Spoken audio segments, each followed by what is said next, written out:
Assalamualaikum warahmatullahi wabarakatuh. Waalaikumsalam.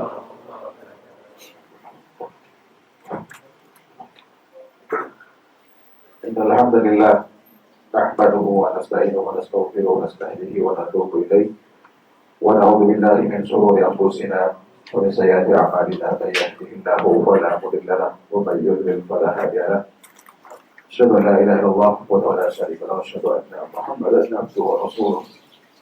Allahumma shalli wa sallim ala Muhammad wa ala alihi wa sahbihi wa sallam tasliman katsiran. Amma ba'd.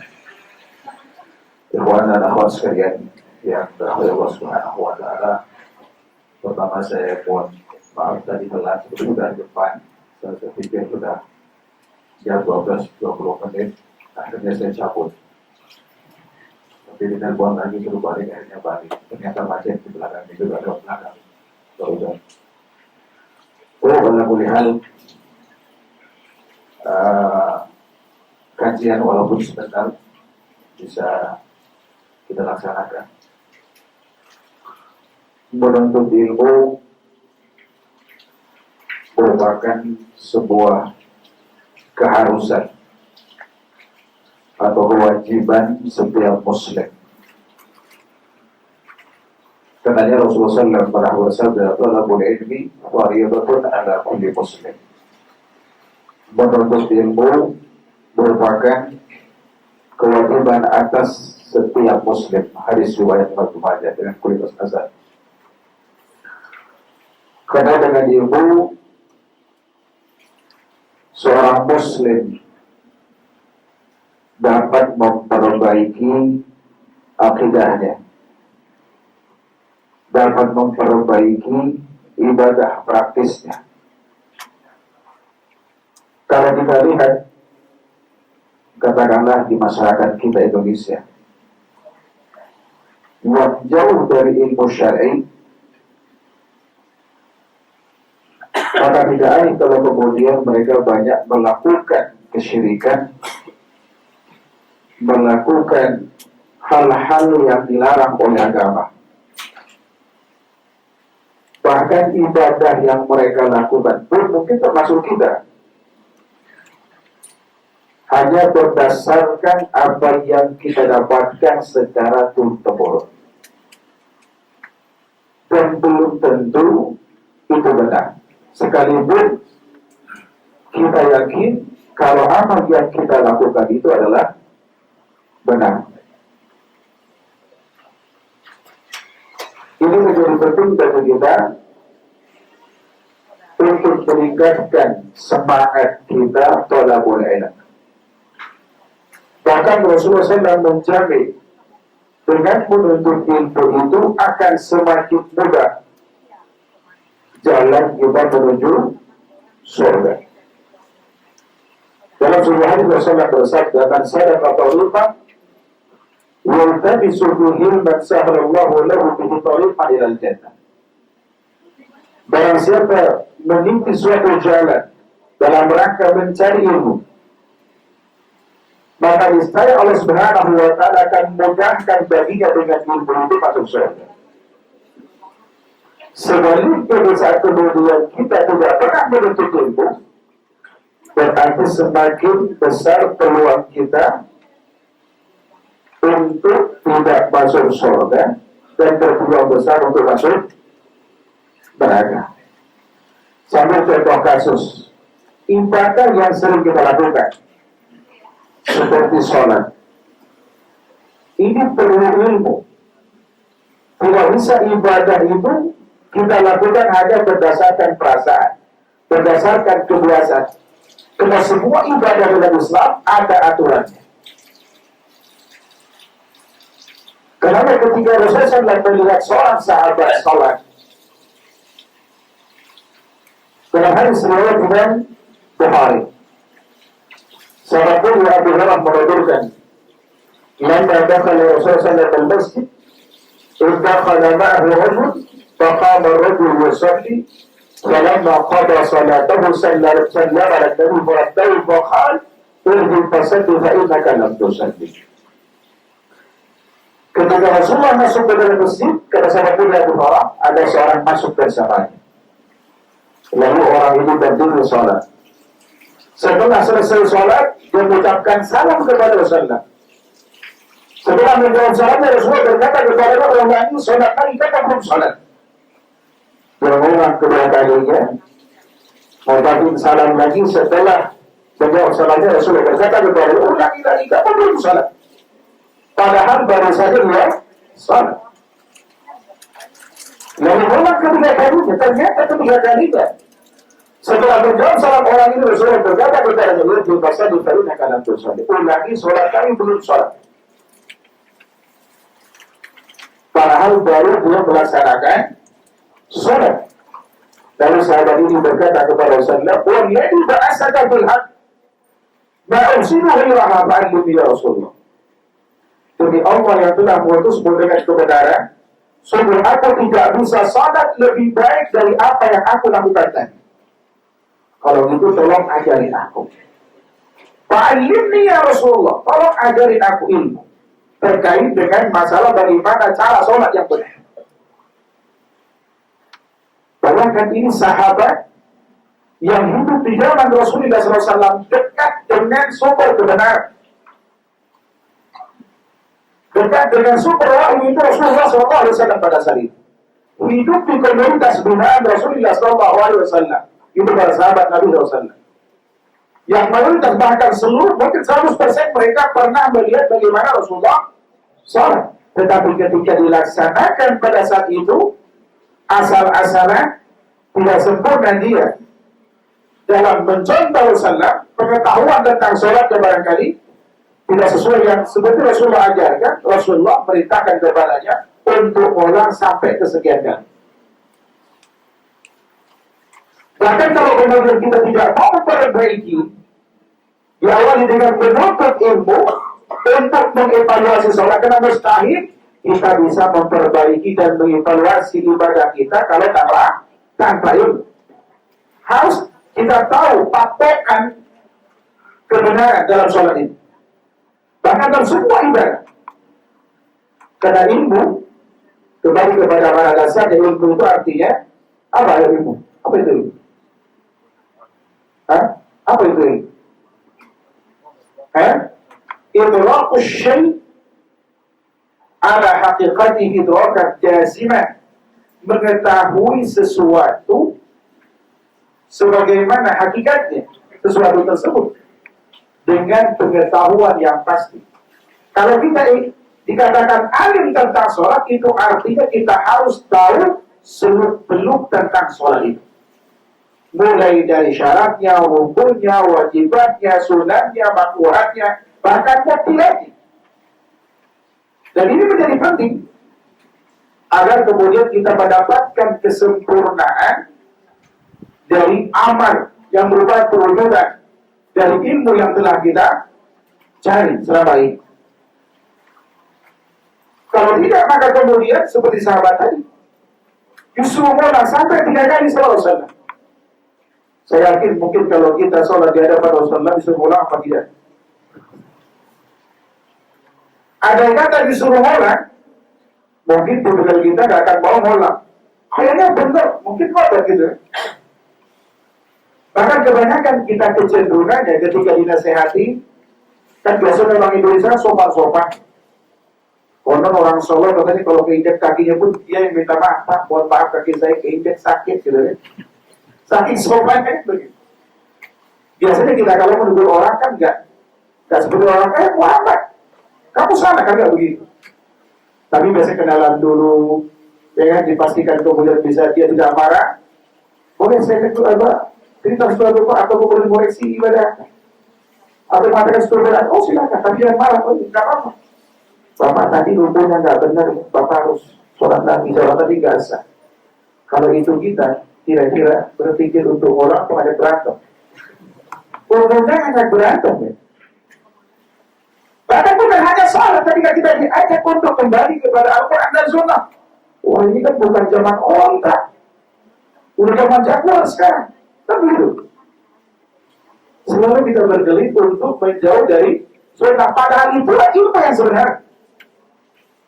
Kalau kemudian kita tidak pernah mau meningkatkan semangat kita untuk menuntut ilmu, tidak mau mengevaluasi paling tidak sholat yang kita lakukan setiap hari tidak mustahil seumur hidup kita tidak satu sholat pun yang diterima. Dalam sebuah hadis riwayat Imam Abu Qasim Al-Asbahani dari sahabat mulia Abu Hurairah radhiyallahu anhu pernah bersabda, "Inna ar-rajula la yusalli 60 sana wa ma tuqbal lahu salat la'annahu yutimmu ar-ruku' wa la yutimmu as-sujud aw yutimmu as-sujud wa la yutimmu ar-ruku'." Ada orang yang sholat selama 60 tahun. 60 tahun sholat. Dari usia 15 lah katakan. Karena usia sebelum balik tidak dihitung. Ya. Sampai kemudian usia 60 tahun berarti udah lebih 4. Kalau 60 tahun berarti usianya harus 75 tahun itu. Harus 75 tahun baru dikatakan 60 tahun sholat. Bapak usia berapa sekarang? Kayaknya 60. Dari rambutnya. Kayaknya di kita nggak ada yang 75 ya. Belum ada. Kira-kira nyampe nggak 75 kita? Sudah ada penyakit belum? Makanan udah banyak pantangan. Yang pasti nambah istri nggak boleh ya. Kepada Allah sekalian Allah Subhanahu wa ta'ala. Andai kata kita sholat 60 tahun, kalau kemudian kita sholatnya hanya berdasarkan perasaan, berdasarkan keturunan, tidak mustahil, tidak satu sholat pun diterima. Karena Rasul mengatakan, "Inna ar-rajula la yusalli 60 sana wa ma tuqbal lahu shalat la'allahu yutimmu ar-ruku' wa la yutimmu as-sujud aw yutimmu as-sujud wa la yutimmu ar-ruku'."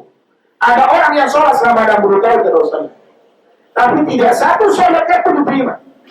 Kenapa? Barangkali rukunya sempurna, sujudnya tidak. Atau kemudian sebaliknya sujudnya sempurna tapi rukunya tidak. Dan tidak akan mungkin kita tahu standar sempurnanya ruku dan sujud kalau kita tidak ada ilmu. Makanya para sahabat Nabi SAW ketika kemudian mereka tidak tahu suatu masalah atau ingin mengamalkan sesuatu, mereka tidak langsung kemudian mengamalkan sebelum bertanya kepada Rasulullah SAW. Banyak kasus, contoh misalkan ketika Imam bin Sa'labah datang menjumpai Rasulullah SAW dalam riwayat Muslim. Dia berkata, "Ya Rasulullah, mada faradallahu alaiya min as-salat?"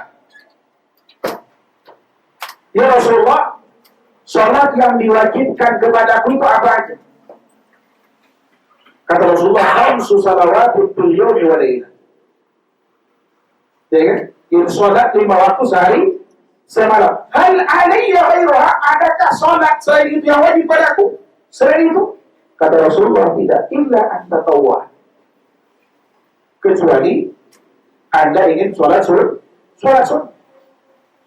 Bahkan Rasulullah SAW menegur sahabat tadi setelah kemudian diminta ajari bagaimana sholat yang benar. Rasulullah mengajarkan kepadanya, "Idza kunta ila as-salati fa asbigil wudu, tsumma istaqbilil qiblah, tsumma kabbir," dan seterusnya. Kalau Anda hendak melakukan sholat, maka sempurnakanlah wudu. Sempurnanya wudu adalah mencontoh wudunya Rasulullah SAW. Kalau kemudian kita tahu bagaimana Rasulullah berwudu, bukan hanya kemudian wudu kita sah, sholat kita sah, tetapi banyak fadilah di balik itu yang akan kita dapatkan. Karena sahabat mulia Utsman bin Affan setelah melihat Rasulullah wudu, dia kemudian mempraktekkan apa yang Rasulullah lakukan tanpa dikurangi. Lalu kemudian dia berkata, "Inni ra'aitu Rasulullah sallallahu tawaddu'a nahwa wudu'i hadza." Sungguh aku pernah melihat Rasulullah wudu persis kayak wudu ini, kata beliau. Lalu saat itu beliau berkata, "Ya Rasulullah, man tawaddu'a nahwa wudu'i hadza."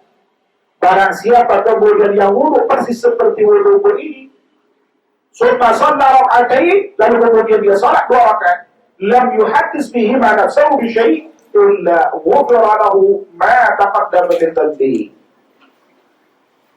Lalu kemudian dia salat 2 rakaat dan dia tidak menyibukkan dengan sesuatu yang salat itu artinya dia khusyuk.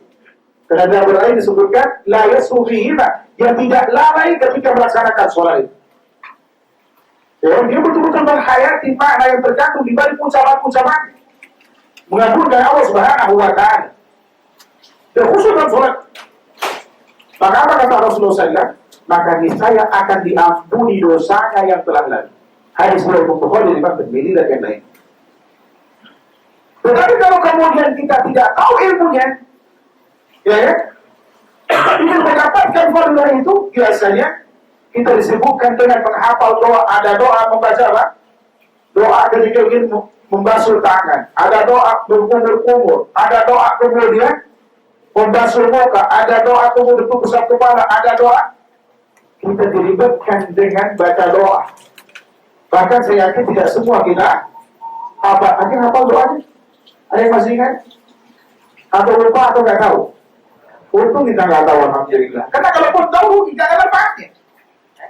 Cukup kemudian kita berwudu sebagaimana yang Rasulullah contohkan, maka dosa akan berguguran bersamaan, ya kan, dengan anggota tubuh kita bersamaan dengan tetesan air yang terakhir. Sebagaimana hadis Muslim misalkan, dari sahabat mulia Utsman, Rasulullah pernah bersabda, man tawadda fa ahsana wudu. Barang siapa yang berwudu lalu sempurnakan wudunya, ya, kharajat khatayahu min jasadi hatta min tahti al-fari. Jadi barang siapa yang berwudu kemudian dia berwudu dengan sempurna, maka niscaya dosanya akan berguguran dari tubuhnya dan dari ujung tubuhnya. Bahkan ada versi lain riwayat Muslim dari sahabat mulia Abu Hurairah merincikan bagaimana gugurnya dosa di saat kemudian kita berwudu sebagaimana yang Rasulullah contohkan. Idza tawadda al-abdul muslim, awal mu'min apabila seorang hamba muslim atau mukmin itu berwudu, fa ghasala wajhahu, lalu di saat dia membasuh mukanya, kharajat khatayahu, ya, kharaja kullu khati'atin nabarat ilayhi bina'il aini ma'al ma' aw ma'aqiqatil ma'. Maka niscaya dosa-dosa yang disebabkan pandangan matanya berguguran bersamaan dengan air atau tetesan air yang terakhir. Fa'idha ghasala yadayhi, dan apabila dia membasuh kedua tangannya, kharajat kullu khati'atin fatashatha yada ma'al ma' aw ma'aqiqatil ma'. Dan apabila kemudian dia membasuh kedua tangannya, maka niscaya seluruh dosa yang disebabkan oleh kedua tangannya berjatuhan bersamaan dengan air atau dengan tetesan air yang terakhir. Fa'idha ghasala rijlaihi, dan apabila ketika dia membasuh kedua kakinya, kharajat kullu khati'atin majal rijal ma'al ma' aw ma'aqiqatil ma'. Maka niscaya, ya, dosa yang disebabkan kedua langkah kakinya berjatuhan bersamaan dengan air atau tetesan air yang terakhir, hatta yakhruja nabiyan min ad-dhunub, sampai kemudian dia keluar dari wudu itu tanpa dosa. Tidak perlu kemudian kita menghafal doa-doa itu. Dan seluruh doa terkait dengan perintah setiap kali kita membasuh tangan dan seterusnya supaya terampuni dosa kita adalah tidak benar penisbatannya kepada Rasulullah. Bahkan saya dapatkan hadis yang diriwayatkan oleh Imam Al-Ghazali dalam Al-Iman yang katakan bahwa Allahumma bayyid wajhi yawma tabyaddul wujuh, ya Allah putihkanlah wajahku di saat wajah-wajah itu diputihkan. Hadis ini masuk. Bahkan Imam Nawawi ulama besar Syafi'i, ya kan, mengatakan bahwa hadis ini masuk. Banyak kemudian madhab kami, kata beliau, yang mengamalkan ini. Orang-orang dalam madhab kami mengamalkan pada hal ini tidak benar penisbatannya kepada Rasulullah, dan ini masuk. Cukup kemudian kita menuntut terkait dengan wudu, sholat dan seterusnya, maka banyak fadilah yang akan kita dapatkan. Ini pentingnya menuntut ini. Bahkan kemudian para sahabat Nabi SAW, ya, kadang-kadang mereka datang bertanya kepada Rasulullah, bertanya tentang apa sih Islam yang terbaik. Banyak kasus terkait dengan ini. Misalkan ada seorang datang ke Rasulullah, lalu dia berkata kepada Rasulullah, ya Rasulullah, ayyul Islam bil khair. Islam apa yang baik? Kata Rasulullah, it'am wa taqra'us salam ala man wa man lam ta'rif. Hadis Muslim. Termasuk kemudian perbuatan yang baik dalam Islam ini adalah memberi makan orang yang membutuhkan dan mengucapkan salam kepada orang yang Anda kenal dan yang tidak Anda kenal. Ini sebetulnya sindiran kepada orang ini. Tiba-tiba, ya Rasulullah, nggak ada salam, nggak ada apa. Makanya jawabannya, mungkin orang ini pelit juga gitu kan. Makanya Rasulullah ketika ditanya tentang Islam banyak jawabannya, beragam jawabannya. Kata para ulama itu sesuai dengan kondisi si penanya. Ya mungkin dari orang pelit, akhirnya ya paling baik itu ngasih makan orang yang membutuhkan dan mengucapkan salam kepada orang Anda kenal dan dia tidak ada kenal. Karena sebelumnya dia nggak salam. Sindiran ya. Ini banyak Rasulullah. Jadi ini akhlak Rasulullah. Nggak langsung itu nggak salam enak aja. Saya kan Rasul nggak begitu Rasulullah. Memang kita udah merasa ustaz besar gitu kan. Nggak ada salam, gimana nggak salam-salam? Rasulullah nggak marah pada saat itu. Karena mungkin sahabat ini nggak kan. Ya, itu sekali dapat Allah Subhanahu Wa Taala. Begitu pula kemudian kami, contoh misalkan ada seorang wanita yang bernama Mu'adzah. Saya dapatkan beberapa riwayat terkait dengan ini dan beliau pun bertanya kepada wanita juga Aisyah, istri Rasulullah. Contoh misalkan ketika menanyakan tentang puasa sunnahnya Rasulullah SAW. Dan ini juga pelajaran bagi kita yang selama ini kita yakini bahwa puasa 3 hari dalam 1 bulan itu adalah ayyamul bayd. Ya kan? Ternyata 3 hari dalam 1 bulan merupakan ibadah independen, bukan ayyamul bayd, walaupun bilangannya sama. Berdasarkan pertanyaan seorang tabi'iyah ini. Ya kan? Seorang tabi'in dari wanita, kalangan wanita. Pada saat itu, sebagai tabi'at ya, agak susah mah. Karena populernya saya kan tabi'in. Tabi'at, ya tabi'in wanita. Ya kan? Tabi'at. Pada saat itu dia tak menjumpai Aisyah radhiyallahu anha dalam Muslim. Ya Aisyah, akan Nabi SAW yasum 3 ayyam min kulli syahr. Adakah Nabi pada saat itu pernah puasa 3 hari dalam 1 bulan? Aisyah menjawab tidak. Lalu kemudian ada pertanyaan lagi. Ayo kana yasum Nabi SAW. Hari apa Rasulullah lakukan puasa 3 hari dalam 1 bulan itu? Aisyah menjawab, ini penting. Apa kata beliau? Karena Nabi SAW yasum ayya yaumil ja'ah. Adalah Nabi SAW puasa 3 hari dalam 1 bulan itu kapan saja beliau mau. Ini menunjukkan bahwa 3 hari dalam 1 bulan bukanlah ayyamul bayd. Karena ayyamul bayd itu ditentukan harinya tanggal 13, 14, dan 15. Hadis yang mengatakan ini baik. Yang bukan ada 3 hari dalam 1 bulan itu adalah maksudnya ayyamul bayd itu hadisnya baik. Dan bukan berarti ayyamul baydnya baik, tidak. Menggabungkan itu. Ya, ini seorang Nabi begitu tidak tahu dia bertanya. Itulah para sahabat Nabi SAW. Termasuk dalam sholawat misalkan. Banyak kemudian kita tidak tahu cara bersolawat. Tidak tahu redaksi sholawat. Kapan sholawat diucapkan. Apa saja redaksinya. Bagaimana bilangan dan seterusnya itu kan. Karena sholawat sama dengan zikir, sama dengan doa. Ada yang terikat dengan redaksi.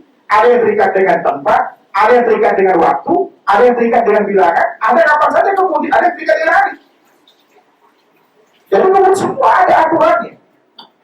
Dalam Islam semua ada aturannya. Maka para sahabat Nabi SAW, ketika mereka tidak tahu cara bagaimana berselawat kepada Nabi SAW, pasca turunnya firman Allah Subhanahu Wa Taala, Inna Allah wa malaikatahu yusalluna 'alan nabi ya ayyuhalladzina amanu sallu 'alaihi wa sallimu taslima. Sesungguhnya Allah dan malaikatnya berselawat kepada Nabi. Wahai orang beriman, maka berselawatlah kalian kepada dan ucapkanlah salam sejahtera kepada kami. Para sahabat kebingungan pada saat itu. Lalu ketika berjumpa dengan Rasulullah, ya Rasulullah, kami tahu bagaimana kemudian mengucapkan salam pada Anda. Tetapi kami tidak tahu bagaimana berselawat kepada Anda. Ini para sahabat Nabi SAW. Mereka adalah hidup di zaman puncak jayanya bahasa Arab. Sangat pasti bahasa Arabnya. Jangankan yang Muslim, Abu Jahal itu lebih pasti dari kita bahasa Arab. Setuju nggak? Setuju? Lebih pasti bahasa Arabnya dari kita. Walaupun demikian mereka kemudian tidak mencoba membuat sholawat sendiri. Lalu Rasulullah pada saat itu pun diam. Banyak pelajaran yang kita ambil dari sini. Rasulullah nggak menjawab langsung. Karena Rasulullah juga nggak tahu bagaimana bersalawat kepadanya. Sampai kemudian turun wahyu mengajarkan bagaimana cara bersalawat. Yang sampai kepada kita ada 9 redaksi salawat. 7 pada saat kita baca pada saat sholat. Tahiyat awal dan tahiyat akhir. 2 redaksinya ketika kita masuk dan keluar masjid. Saat itu kemudian Rasulullah SAW menjawab, setelah ditanya, diam sebentar, ya kan, itu mencontohkan itu dari siapa? Jibril alaihissalam. Nggak langsung jawab. Ya kan? Lalu kemudian beliau katakan, Allahumma salli ala Muhammad wa ala ali Muhammad kama shallaita ala Ibrahim wa ala ali Ibrahim innaka Hamidum Majid. Allahumma barik ala Muhammad wa ala ali Muhammad kama barakta ala Ibrahim wa ala ali Ibrahim innaka Hamidum Majid. Hadis riwayat Imam Bukhari dan Muslim. Nah, versinya kita Indonesia udah berubah, tambah dikit.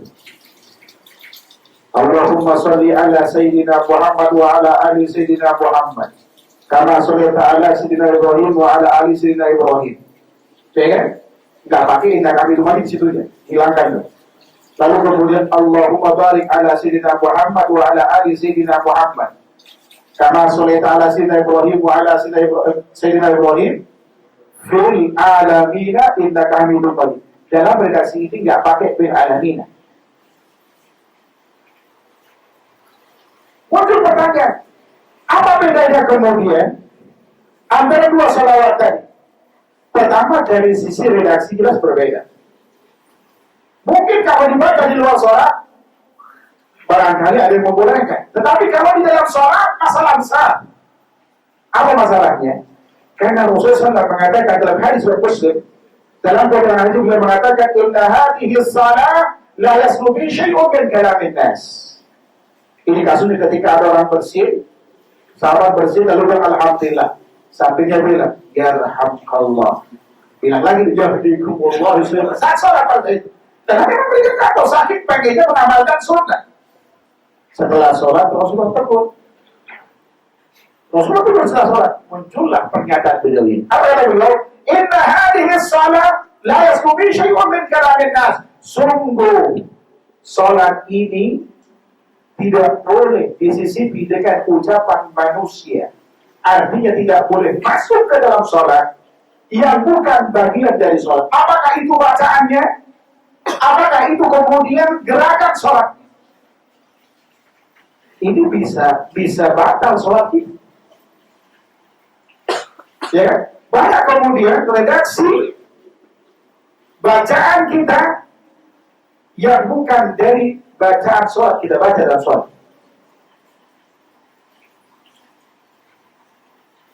Tahu gak Bapak ya? Bacaan yang Bapak baca tapi kemudian itu bukan bagian dari bacaan sholat. Yang pasti banyak kata kan begitu. Gimana yang benar, gimana yang salah, gimana kan begitu. Berarti nanti begitu, begitu. Ini pentingnya betul diantaranya paling tidak itu tadi. Ya, ini menjadi penting bagi kita untuk melakukan apa? Evaluasi terhadap ibadah yang kita lakukan. Ini penting itu. Kalau para sahabat Nabi SAW, oh yang hebat-hebat ini, mereka tidak mau mengamalkan sebelum tahu ilmu. Bahaya sampai Imam Bukhari pernah berkata, membuat satu bab, babul ilmi qabla al-qawli wal amal. Bab berilmu sebelum berucap dan sebelum beramal. Karena ilmu ini merupakan syarat kedua di samping ikhlas, ya, untuk diterimanya suatu amal kita. 1 menit lagi atau nambah 1 menit? Ya, ini penting bagi kita sekalian Allah Subhanahu wa Ta'ala. Jadi menunjukkan betapa pentingnya ilmu. Ya kan? Kalau kemudian kita berilmu berarti amal kita akan bisa dapat kita lakukan koreksi, termasuk kemudian bagian akidah. Wa illa, maka kemudian banyak amal yang sia-sia yang kita lakukan. Ada bahkan kemudian amal yang tidak diperintahkan pun kita lakukan. Kalau itu terjadi, maka selama ini amal kita mungkin tidak ada yang diterima. Kalau kemudian, ya kan, amal tanpa ini. Karena Rasulullah pernah bersabda dalam hadis Muslim dari Aisyah radhiyallahu anha, "Man amila amalan laisa alaihi amrun." Barang siapa yang mengamalkan suatu perbuatan yang tidak ada perintah kami atasnya, otomatis kata beliau tertolak. Ini barangkali sekilas tentang keutamaan ilmu. Sebetulnya banyak keutamaan ilmu ini. Ada keutamaan menuntutnya, ada keutamaan orang alim, ada keutamaan mengamalkannya, ada kemudian keutamaan menyebarkannya. Baik, dunia mudah, banyak sekali poin-poinnya, tetapi mengingat waktunya singkat, saya minta nanti mungkin sebelum kita masuk ke dalam bahasan kitab, ya mungkin 2 pertemuan ke depan kita masih menjelaskan tentang pentingnya menuntut ilmu dan bagaimana menuntut ilmu serta adab-adabnya. Saya kira itu penting. Ya minimal 2 kali pertemuan lagi baru kemudian kita masuk kepada kitab yang akan kita kaji insyaallah. Itu saja barangkali, kurang lebihnya mohon maaf. Wassalamualaikum warahmatullahi wabarakatuh. Ada pertanyaan?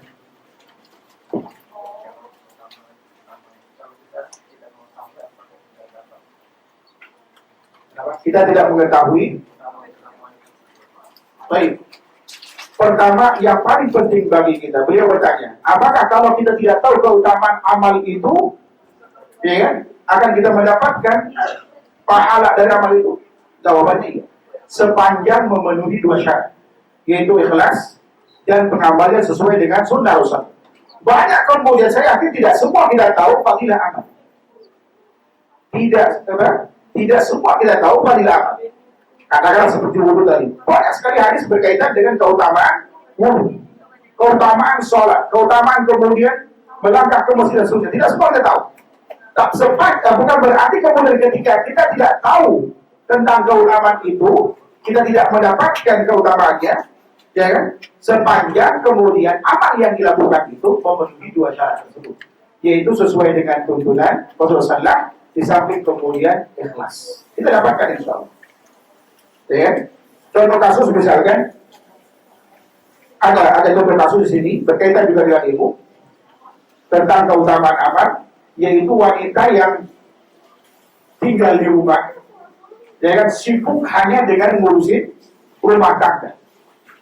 Suatu hari, ya kan, sahabat mulia, ada seorang wanita bernama Asma binti Yazid bin Sa'ad radhiyallahu ta'ala berkata, "Ya Rasulullah," saya terjemahkan saja, "saya datang menjumpai Anda utusan dari wanita-wanita, banyak wanita.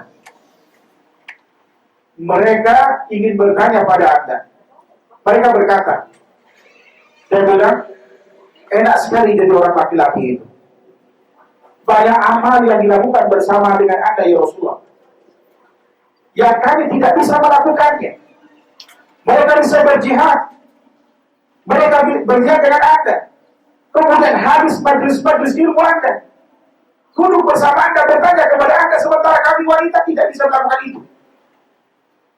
Apa kemudian kata Rasulullah?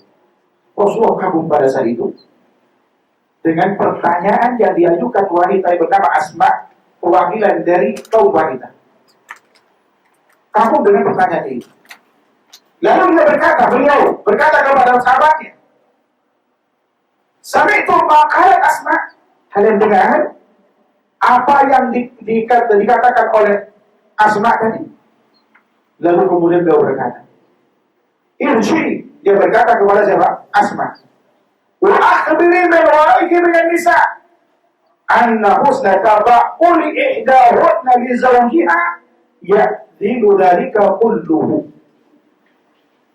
Kamu pula kasih tahu kawan-kawan Anda tadi yang bertanya ini bahwa perlakuan baik Anda, dedikasi Anda terhadap, ya kan, suaminya, ya kan, pahalanya setara dengan apa yang tadi diimpikan tadi. Pengen berjihad, pengen nututin, ya kan? Selama ini mereka tidak tahu, kan? Apakah kemudian Para wanita tidak mendapatkan pahala itu? Dapat. Tapi bukan berarti wanita tidak didik agama. Lalu kemudian kemana dia belajar agama? Ada kepada suaminya. Lalu kalau suaminya tidak tahu bagaimana? Kasih fasilitas mereka untuk menuntut ilmu. Belikan buku. Ya kan? Atau kemudian juga izinkan mereka untuk menghadiri majelis ilmu. Kenapa kemudian mereka sahabat dekat, katakanlah mungkin ya 2-3 kilo kan begitu. Gak masalah. Dengan kawan-kawannya ajak anak dan seterusnya. Atau kemudian di setiap akhir pekan kita bawa mereka untuk menuntut ilmu. Ya kan? Banyak fadilah yang kita dapatkan. Di samping wanita insya Allah dia akan memperbaiki keimanan, memperbaiki amalnya, memperbaiki hubungan dengan kita. Bahkan mungkin selama ini, ya kan? Kita sulit minta izin nikah lagi, izin saja. Saya terus terang kemarin kaget. Ada seorang ipar saya ditawarin nikah sama suami teman. Ya kan? Kok bisa wanita seperti itu? Masya Allah. Dia bilang cerita sama saya, orang Masya Allah baik, beragama ada solusi. Mencariin istri berikutnya buat suami. Gimana istri Anda? Kenapa kita kerjakan? Bahkan ada seorang dokter yang awalnya masuk kan istrinya kerjakan, begitu dia di Karawang, oh Masya Allah, pintar banget. Tiap hari ada pintar banget. Seksa mulu gitu. Kemudian dinasihati sama ustaznya, dan kemudian beliau ngaji. Setelah ngaji, alhamdulillah sekarang ngaji berdua sama tetangganya. Ya saya jadi musuh, kenapa?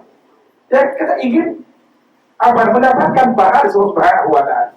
Ini kalau iman kemudian sudah kokoh, iman itu seperti fondasi. Kalau fondasi mau dibangun berapa lantai pun ke atas, ya kuat. Tetapi sebaliknya, di saat kemudian iman keropos, jangankan kemudian kita izinkan, kadang-kadang dia banyak kewajiban yang dia tidak lakukan. Kalau itu ajak ngaji besok, akan tergoda insya Allah. Potong saudara. Satu terakhir silakan.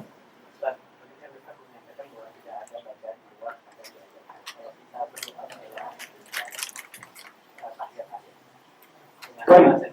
Rasulullah SAW bersabda dalam hadis Muslim, kedua hadis dari Muslim.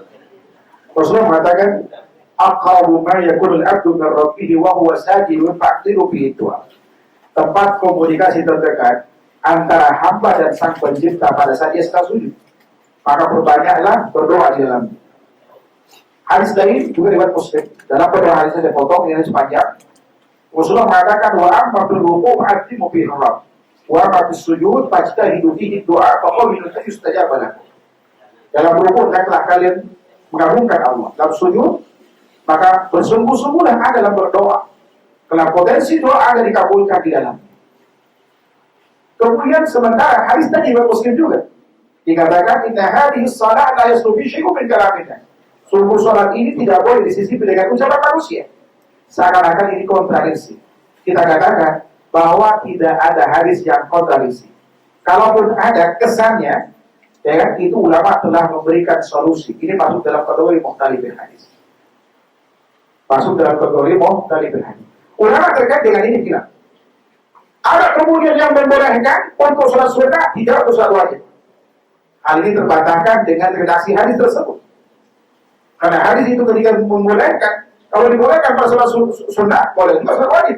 Karena Rasulullah tidak menentukan sholat apa itu, yang penting pada saat sujud. Kemudian yang kedua ada yang mengatakan boleh, tapi dengan redaksi bahasa Arab. Rasulullah SAW, termasuk saya pernah bertanya kepada majelis fatwa di Makkah.